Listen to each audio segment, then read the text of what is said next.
திரைக்குறள் நேயர்களுக்கு வணக்கம். நம்ம ஊர்ல அரசியல்வாதிகள் தான் காலையில எந்திரிச்ச உடனே பார்டர் கட்டி அவங்களா இவங்களான்னு சண்டை போட்டுப்பாங்கன்னு நம்ம நினைச்சிட்டு இருக்கோம்.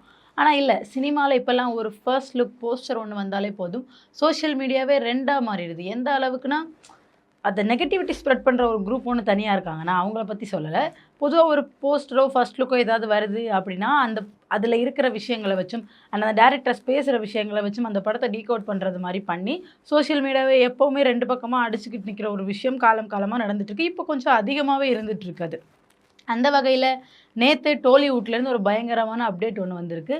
ட்ரிபிள் ஆர் படத்துல நடிச்ச ஜூனியர் என்டிஆர். ட்ரிபிள் ஆர்ல நடிச்சு ஆஸ்கர் வரைக்கும் பக்கத்துல போயிட்டு திரும்பி வந்தார்ல, அந்த ஜூனியர் என்டிஆர் அண்ட் பிரம்மாண்ட டைரக்டர் நம்மளோட திருவிக்ரம் ஸ்ரீனிவாஸ் இவங்களோட கூட்டணியில ஒரு பிரம்மாண்டமான புராண கதை படம் ஒண்ணு உருவாக போகுது. அப்ப நம்மளோட தாரக் வந்து தேவரால கடல்ல சண்டை போட்டாரு. அப்புறம் பிரசாந்த் நீல் கூட டிராகன்ல பறக்க போனாரு. இப்போ புதுசா கையில வேலை தூக்கிட்டு முருகனா வர்றாரு அப்படின்னு சொல்லிட்டு ஜூனியர் என்டிஆரோட ஃபேன்ஸ்லாம் சோஷியல் மீடியால ஃபயர் ஊட்டி பிளாஸ்ட் பண்ணிட்டு இருக்கிற சமயத்துல, அந்த ஃபயர்ல தண்ணி ஊத்தி அணைக்கிற மாரி ஒரு ட்வீட்ட அப்படி சொல்லக்கூடாது. ஏன்னா, அது இன்னும் கொழுந்து விட்டு எரிய வைக்கிறாரு. நல்ல விதமா இல்ல, நெகட்டிவ் ஃபேம் பண்றாரு. அந்த வகையில டைரக்டர் நாகவம்சி வந்து ஒரு ட்வீட் போடுறாரு. அந்த ட்வீட்ல என்ன இருந்துச்சு? அதனால என்னென்ன கலவரங்கள், கலோபரங்கள் வந்து இப்ப எக்ஸ் தளத்துல நடந்துட்டு இருக்கு. அண்ட் அத தாண்டி இதுக்கு பின்னாடி இருக்கிற அரசியல் என்ன? அப்படிங்கிறத பத்தி தான் நம்ம இந்த வீடியோ முழுக்க பேச போறோம். முதல்ல டைரக்டர் நாகவம்சி போட்ட அந்த ட்வீட்ல அப்படி என்ன இருந்துச்சுன்னு நம்ம தெரிஞ்சுக்கணும் இல்லையா? அந்த ட்வீட்ல என்ன இருந்துச்சுன்னா, "Born in the north, forged in the heartland, worshipped in the south, now a tale destined to belong to the universe" அப்படின்னு ட்வீட் போட்டிருக்காரு. அதுக்கு என்ன மீனிங்னா, வடக்கில் பிறந்து மத்திய நிலப்பரப்பில் செதுக்கப்பட்டு தெற்கில் வணங்கப்படும் கடவுள், இப்போ இது பிரபஞ்சத்துக்கான கதை அப்படிங்கிற அவ்வளோதான். அந்த ட்வீட்டே அவ்வளோதான். பார்ன் இன் த நார்த் பிடிச்சிக்கிட்டாங்க. ஏன்னா முருகனை காலம் காலமாக தமிழ் கடவுள்னு சொல்லி தான் நம்ம கேள்விப்பட்டிருக்கோம். தமிழ் கடவுள் முருகன் தான் எல்லாருக்கும் தெரிஞ்ச வரைக்கும். திடீர்னு பார்ன் இன் த நார்த் அப்படின்னு அந்த ஒரு டேக்லைன் எதுக்கு? எதுக்கு அந்த இது விஷயத்தை அவர் போடுறாரு? அப்படியே பார்த்த உடனே நம்ம ஊரில் இருக்கிற தமிழ் பற்று கொண்ட, ஏன்னா இங்கே யாருமே தமிழ் மொழியை விட்டு கொடுக்குறதா இல்லை. சில கட்சிகள் இருக்காங்க, அவங்கள மாதிரி இல்லை. தமிழ் மொழியும் சரி, தமிழ் கடவுளும் சரி, தமிழோட அடையாளமும் சரி, தமிழர்களுக்கு ரொம்ப முக்கியமான ஒரு விஷயம். அந்த வகையில் இங்கே இருக்கிற நெட்டிசன்ஸ்க்கெலாம் நெற்றிக்கண் திறந்துருச்சு. ட்வீட்டை போடுற நாகவம்சி சார் எக்ஸ் பக்கத்தில் கொஞ்சம் வந்து பாருங்கள், ரத்த கலரியாக இருக்குது. அவ்வளோத்துக்கு அடிச்சுக்கிறாங்க. ரத்த கலர் இந்த சென்ஸ் மாற்றி மாற்றி ஃபைட் பண்ணிக்கிறாங்க. எந்த அளவுக்குனா, நம்ம ஊரில் இருக்கிற பெய்ட் ரிவ்யூவர் பிரசாந்த்லேருந்து தமிழ் வரலாற்று ஆய்வாளர்கள், நெட்டிசன்ஸ் எல்லாரும் காண்டாகி கேள்வி கேட்க ஆரம்பிச்சிட்டாங்க. ஐயா வம்சி, முருகன் யாரு? அவர் தமிழ் கடவுள். அவர் வந்து தமிழ்நாட்டில் தான் பிறந்தாரு. சங்க இலக்கியங்கள்ல அவரை பற்றி என்ன சொல்லியிருக்குன்னா, சேயோன் மேய மைவரை உலகம்னு குறிஞ்சி நிலத்தோட தலைவனா அவரை உருவகப்படுத்தியிருக்காங்க. சங்க இலக்கியங்கள்ல குறிஞ்சி நிலத்தோட தலைவனா முருகனை பற்றி சொல்லப்பட்டிருக்கு. அவரோட அம்மா பேரு கொற்றவை. அவரோட ஆயுதம் தான் வேல். இன்னொன்று, அறுபடை வீடே தமிழ்நாட்டில் தான் இருக்கு. அந்த முருகனை போய் பார்ன் இன் நார்த்னு போட்டு வச்சிருக்கீங்களே அப்படின்னு டென்ஷனாகி பிடிச்சி கேள்வி கேட்க ஆரம்பிச்சிட்டாங்க. அப்போ டோலிவுட்டில் இருக்கவங்க அவங்க பங்குக்கு சும்மா இருப்பாங்களா? அவங்களாம் என்ன பண்ணிட்டாங்க, அவங்க பங்குக்கு கூகுளில் தேடி விக்கிபீடியா ஸ்க்ரீன்ஷாட் எடுத்து போட்டு ஒரு ஒரு ஒரு வார்த்தை போரே நடந்துட்டுருக்கு. அவங்களோட வாதம் என்னன்னா, சிவனும் பார்வதி எங்கே இருக்காங்க? இமயமலையில் இருந்தாங்க. புராணத்தின் படி இமயமலையில் இருந்தாங்க. அப்போ நீங்கள் சொல்கிற முருகன் பிறந்தது சரவண பொய்கையில், அதாவது நார்த் இந்தியாவில். அப்படின்னா நீங்கள் ஏன் கடவுளுக்கு ஒரு பார்டர் போடுறீங்க? நார்த் இந்தியாவில் தானே அவர் பிறந்திருக்காரு அப்படின்னு விக்கிபீடியா ஆதாரங்களோட மதன் கௌரி மாதிரி வந்து அவங்க ஆஜராகிறாங்க. இப்படியே வார்த்தை போர் மூண்டு ரெண்டு தரப்புக்குள்ளேயும். இன்னும் ஒருவேளை இது விர்ச்சுவலாக இருக்கிறதுனால இதோட நிற்குது, பக்கத்தில் இருந்தால் கைகளை பாயிருக்குன்னு நினைக்கிறேன். அந்த அளவுக்கு சண்டை போட்டுட்டு இருக்காங்க.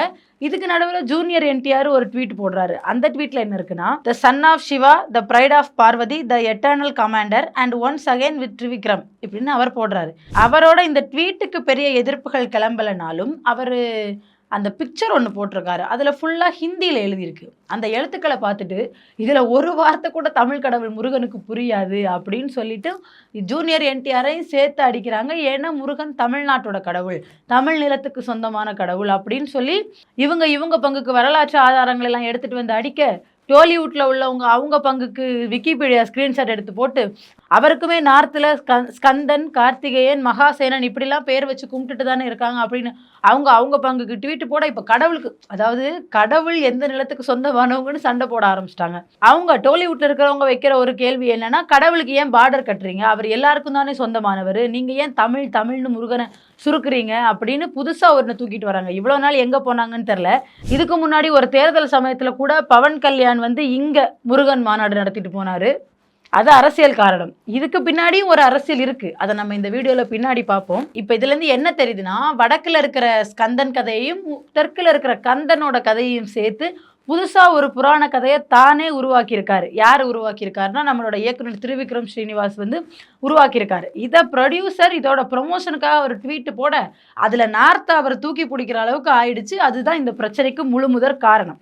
இப்போ இந்த படத்துக்கு பின்னாடி இருக்கிற இல்லை இப்படி ட்வீட் போட்டு ஒட்டுமொத்த ஆடியன்ஸையும் கவர் பண்ணுற இதுக்கு பின்னாடி இருக்கிற சினிமா ஸ்ட்ராட்டஜி, இதுக்கு பின்னாடி இருக்கிற பாலிடிக்ஸ் என்னன்னு பார்க்கணும்ல. இப்போ 300 கோடி 400 கோடி போட்டு ஒரு படம் எடுக்கிறாங்க. அந்த படம் அந்த லாங்குவேஜில் மட்டும், இப்போ இது டோலிவுட் படம், இந்த படத்தோட பட்ஜெட் ஒரு 400 கோடினா அது ஆந்திராவில் மட்டும் இல்லை தெலுங்கு மொழியில் மட்டுமே வெற்றி பெற்றால் அதுக்கு பலன் இல்லை. படம் வந்து ஹிந்தி பெல்ட்டில் ஹிட் அடிக்கணும். அப்போதான் போட்ட காசை அவங்களால எடுக்க முடியும்.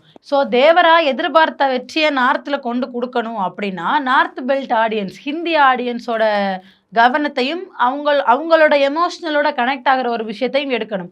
அதுக்கு என்னது ஒரே வழினா ஆன்மீகம், பிரம்மாண்டம். ஏன்னா காந்தரா, ஹனுமான் இந்த படங்கள்லாம் நார்த்தில் நல்ல ஹிட் அடிச்சது. ஏன்னா அங்கே ஆன்மீகத்தை வச்சு அரசியலே பண்ணப்பட்டிருக்கு. ஸோ ஆன்மீகம் தங்களோட மதம் அப்படின்னு வரும்போது அதுக்கு ஏகபோகமாக வரவேற்பு கொடுக்குற ஒரு மென்டாலிட்டி நார்த் ஆடியன்ஸ் மத்தியில் இருக்குது. இப்போ இந்த படத்தோட டீமுமே அதில் இறங்கியிருக்காங்க. இதை நான் ஏன் சொல்கிறேன்னா, இப்போ படம் ஷூட்டிங் கூட ஆரம்பிக்கலை, ஜஸ்ட் படம் வரப்போகுதுன்னு அனௌன்ஸ். அனிருத்தா மியூசிக் பண்ணுறாருங்கிறது மட்டும்தான் கன்ஃபார்ம் ஆகிருக்கு. ஆனால் அதுக்குள்ளே இப்படி ஒரு நேஷ்னல் லெவல் பப்ளிசிட்டியை க்ரியேட் பண்ணி இந்த அளவுக்கு இந்த படத்தோட இந்த சர்ச்சையானாலே படம் வெற்றியாயிரும். நம்ம ஊரில் ஒரு பழமொழி சொல்லுவாங்க, நாரதர் கலகம் நன்மையில் முடியணும். அதே மாதிரி சினிமாவில் எடுத்துக்கிட்டோன்னா சர்ச்சைன்னு வந்துட்டால் படம் கலெக்ஷன் கட்டிடும், கல்லா கட்டிடுங்கிறது தான் அர்த்தம். அதுக்கு இப்போவே ஒரு ரெட் கார்பெட் ஒன்று விரித்து அந்த பாதையை உருவாக்கி கொடுத்துருக்காரு நாகவம்சி. இன்னொரு விஷயம் என்ன இருக்குன்னா, தமிழ்நாடுங்கிற ஒரு நிலப்பரப்பில் நார்த்து மாதிரி வெறுமனே ஆன்மீகத்தை வச்சு மட்டுமே உங்களால் அரசியல் பண்ண முடியாது. இங்கே ஆன்மீகவாதியும் பெரியாரை சூஸ் பண்ணுவான், இங்கே ஆன்மீகவாதியும் பெரியாரோட சமூக நீதியை சூஸ் பண்ணுவாங்க. இங்கே கடவுளையும் சமூக நீதியும் ஒன்று சேர பார்க்குற மக்கள் இருக்கிற மண்ணுக்கும் நார்த்தில் ஆன்மீகத்துக்கு மட்டுமே முக்கியத்துவம் கொடுக்குற மக்கள் இருக்கிற இடத்துக்கும் ரொம்ப வித்தியாசம் இருக்குது. இப்போ டைரக்டர் திருவிக்ரமுக்கு நம்ம சொல்கிற விஷயம் ஒன்றே ஒன்று தான், நீங்கள் கையில் எடுத்துருக்கிறது கத்தி இல்லை, முருகவேல். ஸோ அது வந்து நீங்கள் அதை கரெக்டாக ஹேண்டில் பண்ணாமல் யாரோட எமோஷனையாவது கஷ்டப்படுத்தி யாரையாவது ஹர்ட் பண்ணி ஒரு சீன் வச்சா கூட அது உங்களுக்கே பேக் ஃபயர் ஆகும். அந்த அரசியல் உங்களையே புரட்டி போட்டு அடிக்கிறதுக்கும் தயாராக இருக்கும். இப்போது இந்த விஷயம் தமிழர் கடவுளாக இருக்கிற முருகனை, தமிழ்நாட்டில் முருக பக்தர்கள் எந்த அளவுக்கு இருக்காங்கிறது உலகறிஞ்ச விஷயம். ஆனால் இப்போ நீங்கள் தமிழ் ஆடியன்ஸை கவர் பண்ணணும் அப்படின்னா நீங்கள் இந்த வார்த்தையை தவிர்த்துருக்கலாம். இன்னொன்று, இந்த வார்த்தைக்காக ஏன் பொங்குறாங்க அப்படிங்கிற ஒரு காரணம் இருக்குல்ல.